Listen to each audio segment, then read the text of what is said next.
যদি কিছু আশা করো তো হজ যে করছো ওটার থেকে কিছু আশা করো, উমরা যে করছো ওটার থেকে কিছু আশা করো, মসজিদে যে দান করছো ওটার থেকে কিছু আশা করো, মাদ্রাসায় যে দান করছো ওটার থেকে কিছু আশা করো, সন্তানকে যে হাফেজ বানাইছো ওটার থেকে কিছু আশা করো, বাচ্চাটাকে যে সেজদাওয়ালা বানাইছো ওটার থেকে কিছু আশা করো।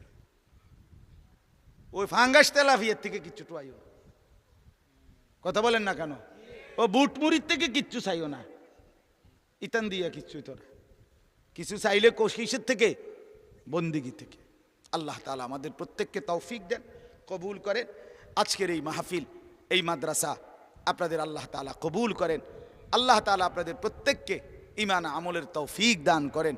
আল্লাহ তাআলা আমাদের প্রত্যেককে ইবাদতওয়ালা হওয়ার তৌফিক দান করেন। ছেলেরা বাপ, রাগ হইও না বাপ, আমি মহব্বতে ভালোবাসার দাবিতে এতগুলো শক্ত কথা বলছি, কোনো দুশ্মনী নাই। মহল্লার কারোর সাথে আমার কোনো দুশ্মনী আছে?